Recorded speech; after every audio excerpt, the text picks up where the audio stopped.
வணக்கம் ஃப்ரெண்ட்ஸ். சிறகடிக்க சீரியலில் இன்னைய எபிசோடில் என்ன நடக்குதுன்னு பார்க்கலாம் வாங்க. அருணோட அம்மா இறந்ததுக்கு 5 லட்சம் காம்பன்சேஷன் கேட்கிறாரு. செல்வத்தால 1,50,000 ரூபாய்க்கு மேல புரட்ட முடியாம இருக்க மீனா சிட்டு போட்டிருக்க ஒரு 50,000த்தையும் கொடுக்குறேன்னு சொல்றாங்க. பொசுக்குன்னு முத்து அவரோட 2வது கார் டியூ முடிஞ்சிருக்க அதை அடகு வச்சு அதுல ஒரு 3 லட்சம் ரூபாய் வாங்கி செல்வத்துக்கு கொடுக்குறாரு. இதை கேட்கிற மீனாவோட அம்மாவுக்கு ரொம்பவே கவலையும் வருத்தமா இருக்கு. ஏன் மீனா மாப்பிள்ளை இப்படி பண்றாருன்னு கேக்குறாங்க. அம்மா இது எனக்கு தெரியுமா, செல்வன் தான் டியூவை கட்டுவாரு, நீ கவலைப்படாதன்னு மீனா சொல்ல, என்னுடைய குடும்பத்துக்குள்ள இப்படி நடந்தா மனசு வேறுபாடு வந்துடாதா, அவரு பணம் கட்டலன்னா என்ன பண்றதுன்னு அவங்க அம்மா வருத்தப்படுறாங்க. சீதா கிட்ட அவரோட அம்மா இறந்தது கஷ்டம்தான், ஆனா இந்த பணத்தால் அதை சரி பண்ண முடியுமா, இதையெல்லாம் அவரு யோசிக்க வேணாமான்னு கேக்குறாங்க. பாவம், ஏற்கனவே சீதா அரை வாங்கிட்டு வந்து நிக்கிறாங்க. அவங்க ஒன்னும் சொல்ல முடியாம வெறுத்து போய் நிக்கிறத பாக்குற மீனா, அம்மா அதுதான் எல்லாம் முடிஞ்சிருச்சுல்ல, அதோட விட்டுறேன், அவருக்கு தேவை பணம் இல்ல, என் புருஷன் மேல கோவத்தை காட்டணும், அதை காட்டிட்டாருங்கிறாங்க மீனா. இதோட போகட்டும், இனிமே எந்த பிரச்சனையும் இல்ல, சீதாவும் நிம்மதியா இருப்பா அப்படின்னு மீனா பெரிய தப்பு கணக்கு போடுறாங்க. ஐயோ அக்கா, என்னோட நிம்மதி என் மாமியாரோட சேர்ந்து போயிருச்சுங்கிற மாதிரி பாக்குறாங்க. இருந்தாலும் சின்ன மாப்பிள்ள பண்றது எனக்கு கொஞ்சம் கூட பிடிக்கல அப்படிங்கிறாங்க மீனாவோட அம்மா.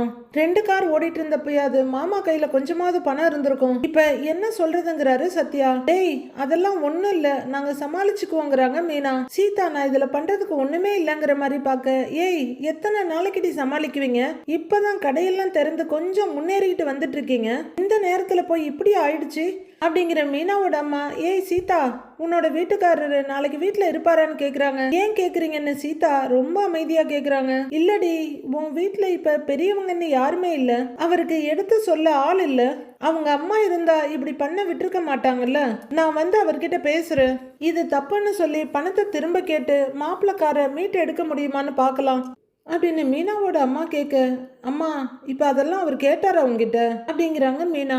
அம்மா நீ அவர்கிட்ட எதுவும் பேசிக்க வேண்டாம், இப்பதான் அவரே அவங்க அம்மா போன சோகத்துல இருந்து கொஞ்சம் கொஞ்சமா வெளியே வந்துட்டு இருக்காரு அப்படின்றாங்க சீதா. அவங்க அம்மா சீதாவையே பார்த்துட்டு இருக்க, அம்மா அதான் பிரச்சனை முடிஞ்சிருச்சு இல்லம்மா, நீயே அதை ஆரம்பிச்சு வச்சிடாதங்கிறாங்க மீனா. ஏய் கார் இல்லாம சவாரிக்கு உங்களுக்கு தானேடி கஷ்டமா இருக்கும் அப்படின்னு அவங்க அம்மா கேட்க, அம்மா எவ்வளவோ கடந்து வந்திருக்கோம், இது ஒரு விஷயமே கிடையாது, எனக்கு என் புருஷன் மேல நம்பிக்கை இருக்கு, அவரு உழைக்கிறவரு, 4 பேருக்கு நல்லது பண்றாரு, அந்த குணமே அவரு முன்னேற்றி கொண்டு போகும், நீங்க யாரும் எங்களை நினைச்சு கவலைப்பட வேண்டாம் அப்படின்னு மீனா சொல்ல, அவங்க அம்மா வருத்தமா பாக்குறாங்க. சீதா என்னை சுத்தி வருத்தம் மட்டும்தான் இருக்கு, நான் எந்த கருத்தும் சொல்ல முடியாதுன்ற மாதிரி நிக்கிறாங்க. சத்யாவும் சங்கடமா பார்த்துட்டு இருக்க மீனா 2 முன்னாடி போறாங்க அப்படின்னு அவங்க அம்மா மீனாவோட கையை பிடிச்சி ஏதோ சொல்ல வர, அம்மா முதல்ல இதை பத்தி பேசுறத விடுமா, கார் டியூவை செல்வானே கட்டிக்குவாரு, எங்களுக்கு அவர் மேல நம்பிக்கை இருக்கு, இந்த பேச்சை இதோட விட்டுறேன் அப்படின்னு மீனா ரொம்ப சலிப்பா சொல்ல, இல்லடி இருந்தாலும் அப்படிங்கிறாங்க அவங்க அம்மா. அம்மா சொல்றேன் இல்லம்மா, சும்மா குழந்தை மாதிரி அடம் பிடிச்சிட்டு இருக்கிற, நீ கூப்பிட்டது என்னவோ ஏதோன்னு பதறி அடிச்சுட்டு ஓடி வந்த, எனக்கு தலை வேற வலிக்குது, கொஞ்சம் டீ போட்டு குடிங்கிறாங்க மீனா. சரி இரு எடுத்துட்டு வரேன் அவங்க அம்மா கிச்சனுக்கு திரும்புறாங்க. இந்த அம்மாக்கள் எல்லாம் ஆஃப் பண்றதுக்கு இருக்கிற ஒரே வழி சாப்பிட ஏதாவது கேட்கறது தான். சத்யாவும் போய் சேர்ல உட்காந்துட்டு மொபைல் பார்க்க ஆரம்பிச்சிட, நீயே அமைதியா இருக்கவா அப்படின்னு சீதாவை தள்ளிட்டு ரூம்குள்ள போறாங்க மீனா. உள்ளர வந்ததும் கதவை சாத்திட்டு, சீதா வீட்டுல உனக்கு ஒன்னும் பிரச்சனை இல்லையே, அவர் எதுவும் திரும்ப கோவப்பட்டு உன்னை அடிச்சாராங்கிறாங்க மீனா. மீனா மென்னு முழுங்கிட்டு, அப்படிலாம் ஒண்ணும் இல்லக்கா, இப்ப கொஞ்சம் மாறிட்டாரு, அதான் பணத்தை கொடுத்துட்டாங்கல்ல, இப்ப கோபம் கொஞ்சம் குறைஞ்சிருச்சு, இப்பெல்லாம் நல்லாதான்க்கா பேசுறாருன்னு கூசாம சொல்றாங்க சீதா. அவரு மாறினா நல்லதுதான், நீ சந்தோஷமா இருக்கணும், அதுதான் எங்களுக்கு வேணுங்கிறாங்க மீனா. ரொம்பவே சங்கடமா பாக்குற சீதா, என்னாலதான் மாமா காரை விற்க வேண்டியதாயிடுச்சு இல்லங்கிறாங்க. ஏய் அதெல்லாம் நினைச்சு ஒன்னும் கவலைப்படாத சீதா, கார் ஓட்டுறவங்களுக்கு இதெல்லாம் சாதாரணமா நடக்கிறது தான், செல்வானே சீக்கிரம் டியூவை கட்டி வண்டியை திருப்பிடுவாங்க அப்படின்னு மீனா சொல்ல, சரி மாமாவுக்கு தேங்க்ஸ் சொன்னதா சொல்லிடு அப்படின்னு சீதா சொல்ல, தோல்ல கைய வச்சு ஆதரவா, நீ ஒன்னும் கவலைப்படாத எல்லாம் சரியாயிடுங்கிறாங்க மீனா. கண்டிப்பா உன் புருஷனும் முழுசா மனசு மாறுவாரு, நம்ம எல்லாரும் மறுபடியும் ஒன்னா சந்தோஷமா இருப்போம் அப்படின்னு மீனா சொல்ல, எங்கக்கா கண்ணு கேட்டினவர்ல காணல் நீர் மட்டும்தான் தெரியுதுங்கிற மாதிரி ஒரு விரக்தியான பார்வையை பார்த்துட்டு சீதா அமைதியா தலையாட்டுறாங்க. அப்படியே ஏக்கத்தோட அக்காவை ஹக் பண்ணிக்கிறாங்க. வீட்டு சோஃபால உட்காந்து மனோஜ் மொபைல் பார்த்துட்டு இருக்க அண்ணாமலையும் உட்கார்ந்து இருக்காரு. விஜயா வெளியே இருந்து வர்றாங்க. அவங்களும் வந்து உட்கார அப்பான்னு கூப்பிட்டுக்கிட்டே முத்து வர்றாரு. கூடவே மீனாவும் வர்றாங்க. வாடா செல்வ விஷயம் என்னாச்சுங்கிறாரு அவரு. பணத்தெல்லாம் கொடுத்தாச்சான்னு கேட்க எல்லாம் நல்லபடியா முடிஞ்சிருச்சுப்பா அப்படின்னு முத்து சொல்லிட்டு இருக்க ரவியும் வெளியே வர்றாரு. எல்லா காசையும் கொடுத்தாச்சுப்பான்னு சொல்ல 5 லட்சமும் கொடுத்தாச்சான்னு அண்ணாமலை ஆச்சரியமா கேக்குறாரு. ஆமாப்பா செல்வம் 2 லட்சம் ரூபாய் ரெடி பண்ணா, மீதியை நான் ரெடி பண்ணி கொடுத்துட்டேன்ப்பா அப்படின்னு முத்து சொல்ல ஆன்னு பாக்குறாரு மனோஜ். எப்படி மீதி 3 லட்சம் ஆச்சு அப்படின்னு அண்ணாமலை கேட்க இவன் என்ன கார் ஓட்டியா 2 நாள்ல சம்பாரிச்சிருக்க போறான், இல்ல பேங்க்ல தான் இவனுக்கு லோன் கொடுக்க போறாங்களா, எங்கேயாவது வட்டிக்கு வாங்கியிருப்பான்ப்பா அப்படின்னு ரொம்ப இலக்காரமா சொல்றாரு மனோஜ். மீனாவுக்கு சுறுசுறுன்னு ஏறிடுது. எதுக்கு இப்படி சொல்றீங்க? என் புருஷன் ஒண்ணு யாரையும் ஏமாத்தி சம்பாதிக்கல, கௌரவமா கார் ஓட்டுறாரு, என்னையும் நல்லா பாத்துக்கிறாரு, இந்த குடும்பத்துக்கு தேவையானதை செய்யறாரு அப்படின்னு மீனா கத்த. அப்ப என்னடி மனோஜ் எதுவும் செய்யலங்கிறியா அப்படின்னு விஜயா சம்பந்தம் இல்லாம கேட்க நான் அப்படி எதுவும் சொல்லலத்த. ஏன் புருஷனை மட்டம் தட்டி பேசும்போது நான் கேட்டுட்டு சும்மா இருக்க முடியுமா அப்படிங்கிற மீனா மனோஜ் முறைக்க அவரு கப்பச்சிப்புன்னு உட்கார்ந்து இருக்காரு. ஆமா ரொம்பதான் பாசம் உனக்கு உன் புருஷன் மேல அப்படின்னு விஜயா நொடிக்க அவளுக்காவது புருஷன் மேல பாசம் இருக்குங்கிறாரு அண்ணாமலை. இப்ப எனக்கு உங்க மேல இல்லங்கிறீங்களா அப்படின்னு அதுக்கு ஒரு சண்டையை ஆரம்பிக்கிறாங்க விஜயா. அடாடே அவ சொல்ல வந்ததை சொல்ல விட அப்படின்னு அண்ணாமலை சொல்ல முத்து எப்படிடா பணத்தை ரெடி பண்ணீங்கன்னு கேக்குறாரு ரவி. நானே உனக்கு தேவையான்னு கேட்கலான்னு இருந்தேன் அப்படின்னு ரவி சொல்ல டேய் அதெல்லாம் வேணாண்டா, 2வது கார் டியூ இப்பதான் முடிஞ்சது, அத அடகு வச்சிட்டேன்னு முத்து சொல்ல அண்ணாமலை அதிர்ச்சியோட அப்படியே நிமிர்ந்து உட்கார்றாரு. விஜயாவும் ஓஹோ ஓடிக்கிட்டு இருந்த காருக்கு ஒல வச்சிட்டியாங்கிற மாதிரி பாக்க காரை அடகு வச்சிட்டியா அப்படின்னு அதிர்ச்சியா கேக்குறாரு ரவி. ஆமாண்டா அவன் ரெடி பண்ணது போக மீதி பணத்துக்கு காரை நான் அடகு வச்சிட்டேங்கிறாரு முத்து. கேட்டீங்களா இவங்க கதைய? பாரி வள்ளல் பரம்பரை இவரு. அவரு தேரை கொடுத்த மாதிரி இவரு காரை கொடுத்துட்டு வந்திருக்காரு. எவனோ ஒருத்தனுக்காக எதுக்கு இதெல்லாம் செய்யலாம், எதுக்கு செய்யறான் அப்படிங்கிறாங்க விஜயா. அம்மா அவன் எவனோ ஒருத்தன் இல்ல, என் ஃப்ரெண்டு, என்னோட எல்லா கஷ்ட நஷ்டத்திலையும் அவன் என் கூட இருந்திருக்கான் அப்படின்னு முத்து சொல்ல போடா போடா பிழைக்க தெரியாதவங்களாங்கிற மாதிரி பாக்குறாங்க விஜயா. அவன் வாழ்க்கைய போய் அவன் கார் ஓட்ட முடியாம அவன் குடும்பமே கஷ்டப்படுறத பாத்துக்கிட்டு நான் சும்மா இருக்க முடியுமாமா அப்படின்னு முத்து கேட்க இன்னும் அதிர்ச்சியோடவே பாத்துட்டு இருக்காரு ரவி. ச்சே முதல்ல உன் கஷ்டத்தை பாருடா, ஊருக்கு வாரி வழங்க அவ்வளவு சேர்த்து வச்சிருக்கியா நீ அப்படின்னு விஜயா அலுப்பா கேட்க அம்மா செல்வானே முத்து கூட ரொம்ப வருஷமா இருக்காரு, அவருக்கு ஹெல்ப் பண்ணியிருக்கான் அவ்வளவுதானேங்கிறாரு ரவி. டேய் ஹெல்ப்னா 5 10 கொடுக்கலாம், பொழைச்சிட்டு இருக்க காரை கொண்டு போய் அடகு வச்சிருக்கான். இவன் பொண்டாட்டி பூ வித்து தான் இவனை காப்பாத்தணும் போல, இவன் உட்கார்ந்து தான் சாப்பிட போறான் அப்படிங்கிறாங்க விஜயா. ஏதோ ஒரு சிலர் நின்று சாப்பிட்றாங்கன்றதுக்காக மற்றவங்கெல்லாம் உட்கார்ந்து தான் சாப்பிட்டாகணும், அப்படிதான் சாப்பிடுவாங்க விஜயா மேடம். அம்மா அப்படி உட்கார்ந்து சாப்பிடுற அளவுக்கு நான் சோம்பேறியும் கிடையாது, பொண்டாட்டி வருமானத்துல உழைப்புல சாப்பிடுறத கௌரவ குறைச்சலான்னு நினைக்கிறவனும் நான் கிடையாது அப்படின்னு முத்து சொல்ல எக்கலமா போங்கன்ற மாதிரி விஜயா முறைக்கிறாங்க. இவர் ஒன்னும் காசை கொண்டு போய் வீணாக்கலாத்த, ஒரு நல்லதுக்கு தான் கொடுத்துருக்காரு, மத்தவங்க மாதிரி காசை கொண்டு போய் ஏமாந்துட்டு வரலங்கிறாங்க மீனா. விஜயாவுக்கு சுருக்குன்னு இருக்கு, முறைச்சிட்டு இருக்க என்ன குத்தி காட்டுற மாதிரி இருக்குங்கிறாரு மனோஜ். நான் பொதுவா தான் சொல்றேன், உங்களைன்னு நீங்க நினைச்சிட்டு அதுக்கு நான் எதுவும் பண்ண முடியாது அப்படின்னு மீனா சொல்ல பாருமா இந்த பூக்கட்டுறவளுக்கு எவ்வளவு திமிரு, நீ சொல்லிட்டு வேணும்னா நீ எடுத்துக்கங்கிற மாதிரி சொல்றா பாருமா அப்படின்னு அம்மாவை பாக்குறாரு மனோஜ். முத்து நீ சொல்றதெல்லாம் சரிதான், ஆனா நீ இப்பதான் கஷ்டப்பட்டு 2 கார் வாங்கின, இப்ப அந்த காரை அடகு வச்சதுக்கு நீ தானே வட்டி கட்டணும் அப்படின்னு அண்ணாமலை கேட்க அப்பா இல்லப்பா நான் காரை வச்சு கொடுத்துருக்கிறேன் அவ்வளவுதான், ஆனா மாசம் மாசம் பணம் கட்டி அதை செல்வம் தான் அடைக்க போறான் அப்படின்னு முத்து சொல்ல என்னமோ சொல்ற எனக்கு நம்பிக்கை இல்லைன்ற மாதிரி பாக்குறாரு அண்ணாமலை. அவன் கட்டலன்னா உன் காரை தான் தூக்கிட்டு போவாங்கன்றாரு மனோஜ். மாமா செல்வம் அண்ணங்கிட்ட இவர் எல்லாமே எழுதி வாங்கிட்டாரு அப்படின்னு மீனா சொல்ல அப்பா செல்வத்தை நான் நம்ம வீட்டுல ஒரு ஆளா தான் பாக்குறேன், ஆனா இங்க குடும்பத்துக்குள்ளேயும் ஃப்ரெண்ட்ஷிப்புக்குள்ளேயும் காசு விஷயத்துல தான் சண்டையே வருது, அதனாலதான்ப்பா கொஞ்சம் எல்லாத்தையுமே தெளிவா எழுதி வாங்கிட்டேன்ப்பா, என்னால முடிஞ்ச உதவியை நான் பண்ணியிருக்கேன்ப்பா, ஆனா அவன் தான்ப்பா கட்ட போறாங்கிறாரு முத்து. நீ சரியா தான்டா பண்ணியிருக்க, என்னதான் ஃப்ரெண்டா இருந்தாலும் காசு விஷயத்துல கரெக்டா இருக்கிறது தான் நல்லது அப்படிங்கிறாரு ரவி. என்னடா நல்லது, இந்த காசெல்லாம் திரும்ப வராது, இவன் ஏமாந்து போய் தான் நிக்க போறான் அப்படின்னு விஜயா சொல்ல விஜயா எப்பவுமே உனக்கு ஒரு பக்கமாவே பேசி பழக்கமா போச்சு. அதுவும் முத்து விஷயத்துல நீ நல்லதாவே யோசிக்க மாட்டியா அப்படின்னு அண்ணாமலை கேட்க, இவன் எதுக்காகங்க அவனுக்காக பண்ணணும் அப்படின்னு விஜயா கேட்க, இதுல ஒரு விஷயத்த நீ கவனிக்கணும் விஜயா. செல்வம் கார்ல அருணோட அம்மா அடிபட்டு இறந்திருக்காங்க. வேற யாரோட காரா இருந்திருந்தா அருண் இவ்வளவு பிரச்சனை பண்ணியிருக்க மாட்டான். ஏதோ ஒரு ஆக்சிடென்ட்னு அப்படியே போயிருப்பான். அருணுக்கும் முத்துவுக்கும் ஆகாது. இவனை பழி வாங்கணுங்கிறதுக்காகவே அருண் செல்வத்தை பகடக்காயா யூஸ் பண்றான். அப்படி இருக்கும்போது முத்துவும் அவனுக்காக உதவி செஞ்சுதானே ஆகணும். அதுவும் சும்மா கொடுக்கல. அந்த காசை செல்வம் கட்டதான் போறான். அதனால ஒன்னும் தப்பு இல்ல அப்படிங்கிறாரு அண்ணாமலை. ஏங்க, அவனே சரியா ஓட்ட தெரியாம தான் அந்த அம்மாவை இடிச்சு கொன்னுட்டான். அவன் என்னத்தங்க காரை ஓட்டி கடன் அடைக்க போறான் என்ன விஜயா சொல்லிட்டு இருக்க. முத்துவுக்கே சலிப்பா இருக்கு. அம்மா, அதெல்லாம் அவன் கட்டிடுவாமா. ஆக்சிடென்ட், அது தெரியாம நடந்துருச்சு, இவ்வளவுதான். அவன் நல்லா கார் ஓட்டுறவன். அவன் ஒழுங்கா காரை ஓட்டி காரை திருப்பிடுவாங்கிறாரு முத்து. எப்படி திருப்புவான்? ரிவர்ஸ் கியர் போட்டா அப்படின்னு ஏக நக்கலோட கேக்குறாரு மனோஜ். அத ஒரு ஜோக்குன்னு அவரே முடிவு பண்ணிக்கிட்டு அவரே சிரிக்க, என்ன ரவி பண்றான் இவன் முத்து கேக்குறாரு. காமெடி பண்றாரான்னு ரவி சொல்ல, வராததெல்லாம் அவனை பண்ண வேணான்னு சொல்லு அப்படின்னு முத்து சொல்ல, மனோஜ் வெடுக்குன்னு முகத்தை திருப்பிக்கிறாரு. மாமா, செல்வா அண்ணனுக்காக மட்டும் அவர் இத பண்ணல.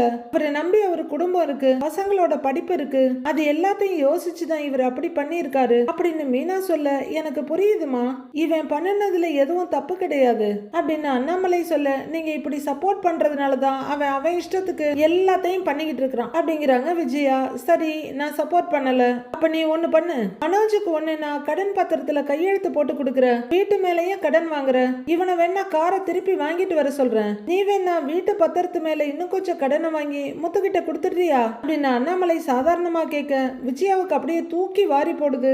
ஃபர்ஸ்ட் ஆஃப் ஆல் முத்துவுக்கு கடன் வாங்கி கொடுன்னு சொன்னது, அடுத்தது வீட்டு பத்திரத்தை வச்சு வாங்கி கொடுன்னு சொன்னது.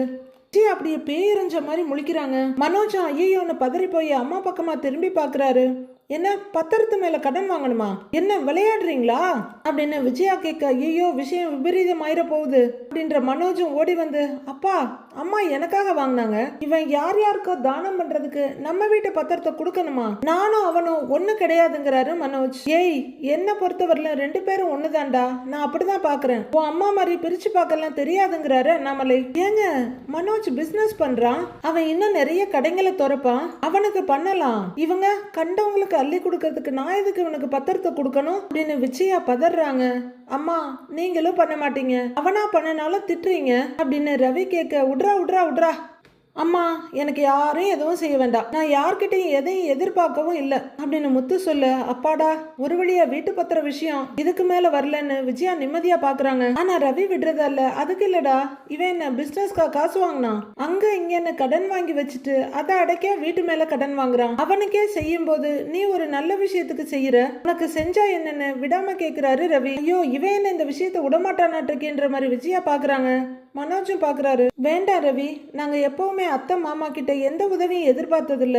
இவரு ஒன்னும் செல்வாண்ணனுக்கு காசை சும்மா கொடுக்கல, எழுதி வாங்கியிருக்காரு. செல்வாண்ணன் டியூவை கட்டிடுவாரு.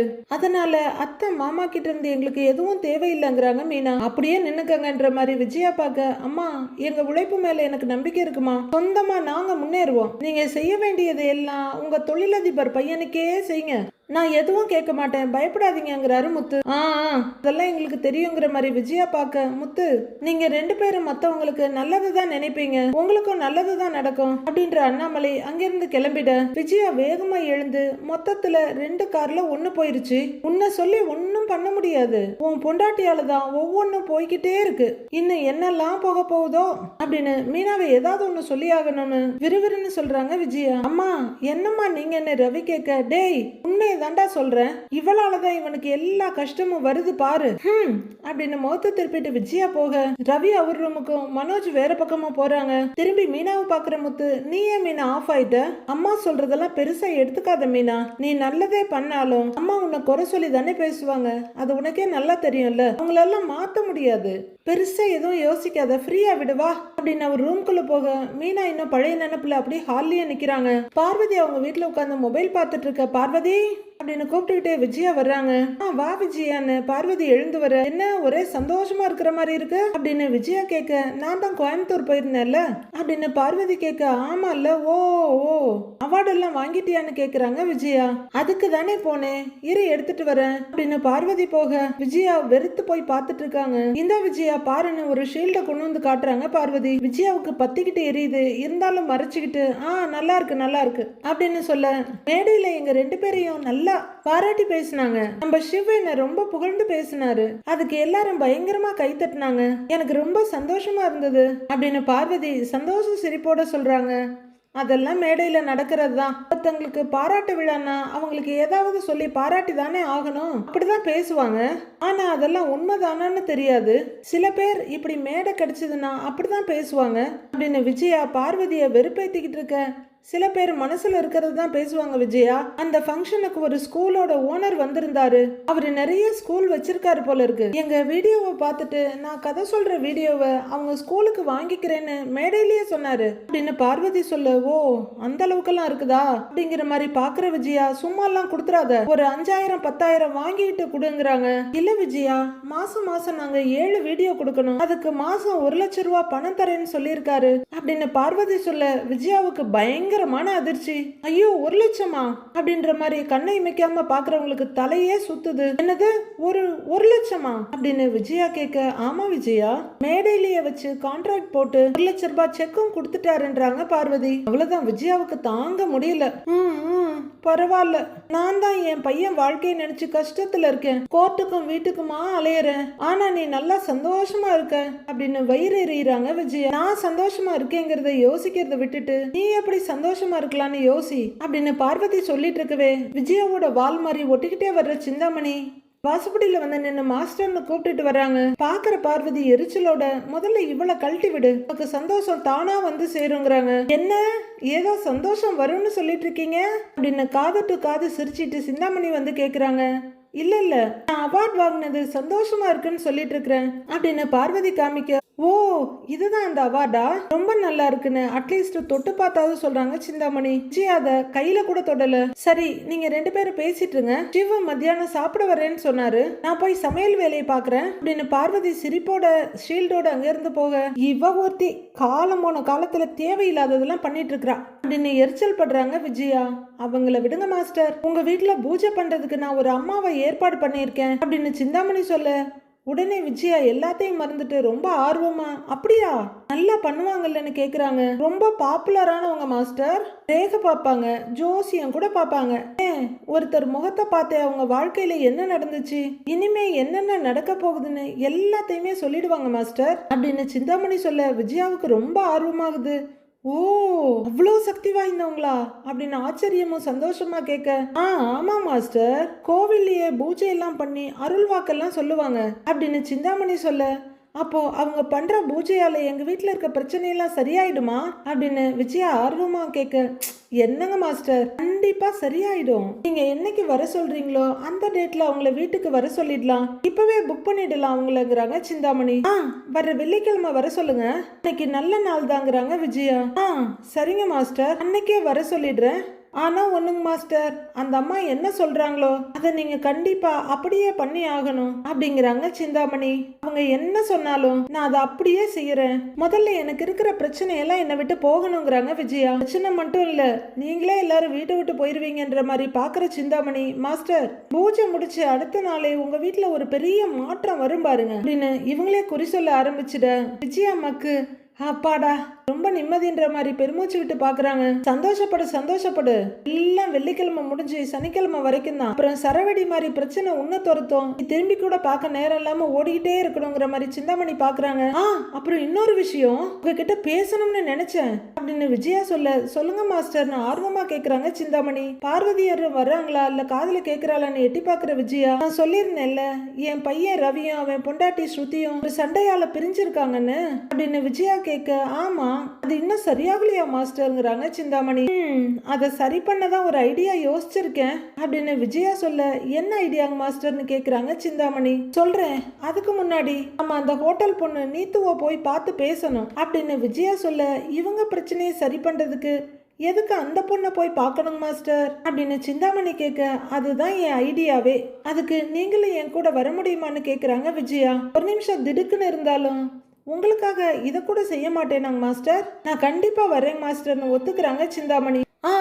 அப்ப நாம இப்பவே கிளம்பலாம், நான் பார்வதி கிட்ட சொல்லிட்டு வந்துடுறேன் அப்படின்னு பரபரப்பா விஜயா பார்வதின்னு கூப்பிட்டுட்டு போக, ஆஹா இந்த அரலூசு தானாவே கொண்டு போய் தலையை கொடுக்க போகுது, ஓகே ஒரு என்டர்டெயின்மெண்ட் காத்திருக்கு பார்க்கலான்னு சிந்தாமணி சந்தோஷமா தலையாட்டுறாங்க.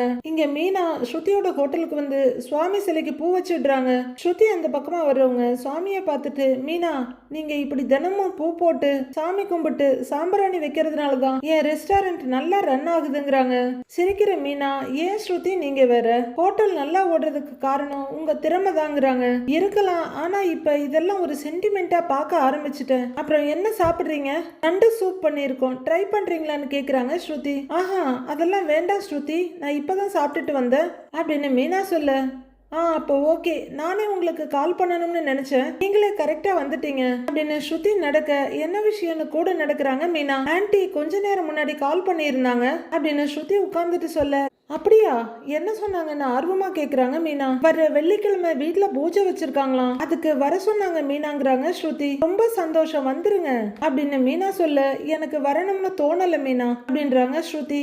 ஏன் அப்படின்னு மீனா ஏக்கமா கேட்க, நான் திரும்ப வர்றதுக்கு ரவி எதுவும் ஸ்டெப் எடுக்க மாட்டேங்கிறானே அப்படிங்கிறாங்க ஸ்ருதி. அதை விடுங்க ஸ்ருதி, நம்ம குடும்பத்துக்காக பண்ற பூஜை தானே அப்படின்னு மீனா கேட்க, இந்த ஆன்ட்டிக்கு எப்ப பார்த்தாலும் இதே வேலை தான், இந்த மாதிரி பூஜை எல்லாம் பண்ணிட்டு இருக்காங்க, என்ன பண்ணி என்ன பிரயோஜனம், அவங்க மத்தவங்க கிட்ட ஒழுங்கா நடந்தா தானே எல்லாமே சரியாகும். அதுவும் ஆன்ட்டி சொல்றது என்ன தெரியுமா, இந்த குடும்பத்துல எல்லாரோட நன்மைக்காகவும் தான் இந்த பூஜையே செய்யறாங்களாம், இந்த பூஜை பண்ண நானும் ரவியும் ஒன்னா சேர்ந்துருவோமா அப்படின்னு ஸ்ருதி சொல்ல, அப்படி நடந்தா நல்லது தானே ஸ்ருதி, எல்லாம் ஒரு நம்பிக்கை தானே, நீங்களும் ரவியும் ஒன்னு சேரணும்ல அப்படின்னு மீனா சொல்ல, எனக்கு நாங்க 2 பேரும் ஒன்று சேருவோன்ற நம்பிக்கையே இல்லை மீனா அப்படின்னு ஸ்ருதி விரக்தியா சொல்றாங்க.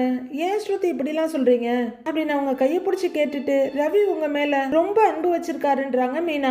என் வீட்டுக்காரர் கூட சொல்லுவாரு, சின்ன வயசுல இருந்தே ரவி ரொம்ப பொறுப்பா இருப்பாருன்னு. அவரும் நீங்களும் லவ் பண்ணி கல்யாணம் பண்ணிருக்கீங்க, ஒரு சின்ன விஷயத்துக்காக இப்படி இருந்தா எப்படிங்கிறாங்க மீனா. மத்த விஷயத்துல எல்லாம் அவன் ரெஸ்பான்சிபிளா இருந்து என்ன யூஸ் மீனா, யார்கிட்ட எப்படி நடந்துக்கணும்னு அவனுக்கு தெரியவே இல்லையே. அந்த நீத்துவ வேற போய் அடிக்கடி பார்க்க போறான், போன்ல வேற பேசுறான், அவ பேரை சொன்னாலே எனக்கு கடுப்பு ஆகுது அப்படின்னு நீத்து டென்ஷன் ஆக, ஸ்ருதி நீத்து விஷயத்துல ரவி மேல எந்த தப்பும் இல்ல, ரவி நீத்துவ லவ் பண்ணவே இல்ல, அவ தான் லூசு மாதிரி பேசிட்டு இருக்கா அப்படின்னு மீனா சொல்ல, அப்படி இருந்தாலும் அவ அப்படிலாம் பேசுறதுக்கு யாரு காரணம் மீனா, ரவி தானேங்கிறாங்க ஸ்ருதி. அவன் ஸ்டார்டிங்லயே நீத்துவுக்கு ரொம்ப இடம் கொடுத்துட்டான், இப்ப அவ அதை யூஸ் பண்ணிக்கிறா, அவனுக்காக நான் என்னென்ன பண்ணிருக்கேன் மீனா, எனக்கும் இந்த ரெஸ்டாரண்ட் பிசினஸ்க்கும் என்ன சம்பந்தம் சொல்லுங்க மீனா. நான் பாட்டுக்கு ஜாலியா டப்பிங் பேசிட்டு இருந்தேன், ரவி வேறொருத்தங்க ரெஸ்டாரண்ட்ல வேலை செஞ்சு கஷ்டப்படக்கூடாதுன்னு தானே நான் ரெஸ்டாரண்ட்டே அவனுக்காக ஆரம்பிச்சேன், ஆனா அந்த வகையில மனோஜ் எவ்வளவோ பரவாயில்ல அப்படின்னு ஸ்ருதி சொல்ல, மீனாவுக்கு திடீர்னு திகைப்பா இருக்கு.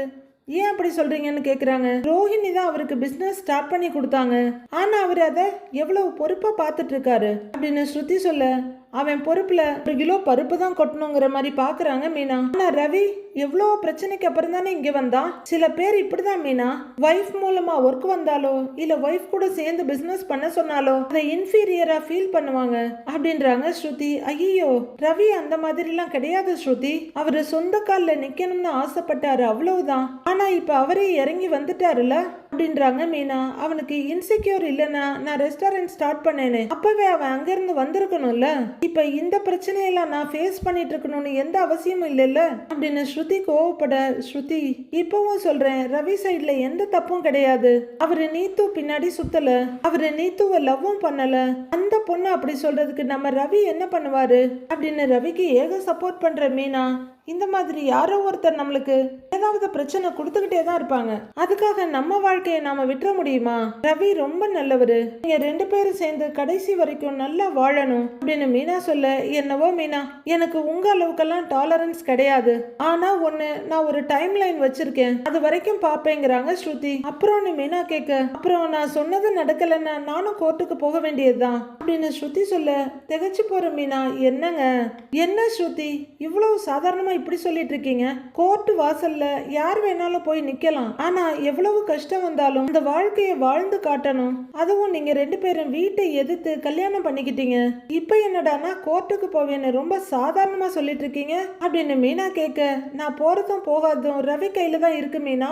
ஆனா கடைசி வரைக்கும் இந்த நீத்துவோட பிரச்சனைக்கு எந்த சொல்யூஷனும் வரலனா நான் இந்த முடிவெடுக்கிறத தவிர வேற வழி இல்ல மீனா அப்படின்னு ஸ்ட்ரிக்டா சொல்லிடுறாங்க ஸ்ருதி. ஐயோ என்ன இது, இவங்க இப்படி சொல்றாங்க, சர்வசாதாரணமா கோர்ட் டிவோர்ஸுங்கிறாங்க அப்படின்னு மீனா கலங்கி போய் உட்கார்ந்துருக்காங்க. நீத்துவோட கால் இப்ப ரொம்பவே நல்லாயிடுச்சு. லைட்டா நொண்டிக்கிட்டு அவங்க ஒரு ரூம்ல இருந்து ஹாலுக்கு வர, நீத்து அப்படின்னு கூப்பிட்டுக்கிட்டே வர்றாங்க விஜயா. வாங்க ஆண்டி, வாட் அ சர்ப்ரைஸ், நீங்க வருவீங்கன்னு எக்ஸ்பெக்ட் பண்ணவே இல்லை, வாங்க வந்து உட்காருங்க அப்படின்னு விஜயாவை வரவேற்கிற நீத்து சேரை இழுத்து போடுறாங்க. அப்படின்னு விஜயாவும் சிந்தாமணியும் வர்றாங்க. வாங்க வாங்க ஆண்டி இங்க உட்காருங்க அப்படின்னு நீத்து சோஃபாவை காட்டிட்டு அவங்க ஒரு கார்னர்ல உட்கார விஜயா உட்கார்றாங்க. அவங்களுக்கு எதிர் சோஃபால சிந்தாமணி உட்கார்றாங்க. இவங்க என் ஃப்ரெண்டு சிந்தாமணி அப்படின்னு விஜயா இன்ட்ரோடியூஸ் பண்ண, ஓ ஹலோங்கிறாங்க. சிந்தாமணிய பதிலுக்கு ஹலோ சொல்றாங்க. இப்போ உனக்கு கால் பரவாயில்லையாமா அப்படின்னு விஜயா கேட்க, இப்போ கொஞ்சம் சரியாயிடுச்சு ஆண்டி அப்படின்னு நீத்து சொல்ல, ஸ்ருதியோட அப்பா இப்படி பண்ணிருக்க கூடாது, அவர் ஏதோ கோவத்துல பண்ணிட்டாரு, நீ எதுவும் மனசுல வச்சுக்காதம்மா அப்படின்னு விஜயா சொல்ல, பரவாயில்ல ஆண்டி, கோவத்துல என்ன கொல்லாம விட்டாங்களே அதுவே போதுங்கிறாங்க நீத்து. வீட்டுல அப்பா அம்மா யாரும் இல்லையாமா அப்படின்னு சிந்தாமணி கேட்க, அவங்கெல்லாம் மும்பைல இருக்காங்க ஆண்டி, நான் மட்டும் இங்க இருக்கேன். என்ன சாப்பிடுறீங்க aunty, tea coffee fruit juice அப்படின்னு அடிக்கிட்டே போறாங்க நீத்து. இல்லம்மா அதெல்லாம் எதுவும் வேண்டாம், இவ்வளவு பெரிய வீட்டுல நீ தனியா தான் இருக்கியா, உனக்கு கஷ்டமா இல்லையான்னு கேக்குறாங்க விஜயா. இல்ல ஆண்டி, ரெஸ்டாரண்ட்டை பாத்துக்கிறதுக்கே டைம் கரெக்டா இருக்கு, தனியா இருக்க மாதிரிலாம் பெருசா ஃபீல் ஆகாது அப்படின்னு நீத்து சொல்லிட்டு இருக்க, சிந்தாமணி அதனாலேயே வீட்டை ஒரு பார்வை பாக்குறாங்க. ஆனாலும் பரவாயில்லம்மா, அப்பா அம்மா கூட இல்லைனாலும் நீ பொறுப்பா இருந்து பிசினஸ பாத்துக்கிற, என் பையன் கூட அப்படிதான் அப்படின்னு விஜயா சொல்ல, ரவி ஆண்டி அப்படின்னு ஆர்வமா கேக்குறாங்க நீத்து. இல்லம்மா என் மூத்த பையன் மனோஜ் சொல்றேன் அப்படின்னு விஜயா சொல்ல, ஓ எஸ் ஷோரூம் வச்சிருக்காருல்ல அப்படிங்கிறாங்க நீத்து. ஆமாமா அவன் பெரிய தொழில் அதிபர் தான், சொல்ல போனா என் 3 பசங்கள்ல ரொம்ப புத்திசாலி அவன் தான், நிறைய படிச்சிருக்கான் அப்படின்னு யூஸ்வல் டைலாக விஜயா எடுத்து விட, ரவி சொல்லியிருக்காருங்கிறாங்க நீத்து, நிறைய டிகிரி படிச்சிருக்காருன்னு அப்படின்னு நீத்து சொல்ல, ஆமான்னு தலையாட்டுறாங்க விஜயா. அவங்க அப்படியே சிந்தாமணிய அர்த்தமா ஒரு பார்வை பார்த்துட்டு, என்ன சிந்தாமணி ஓகேவா கேட்டுடலாமா அப்படிங்கிற மாதிரி பார்க்க, கேளுங்க மாஸ்டர், கேட்கறதுக்கு என்ன காசா பணமா கேளுங்க, வந்தா மகாலட்சுமி இல்லன்னா அப்படிங்கிற மாதிரி பாக்குறாங்க சிந்தாமணி. விஜயா அப்படியே புன்னகை மண்ணியா சிந்தாமணி பக்கத்துல இருந்து நீத்து பக்கம் திரும்புறாங்க. அடுத்து என்ன நடக்க போகுதுன்னு மண்டே பார்க்கலாம் friends. Have a happy weekend. Thank you.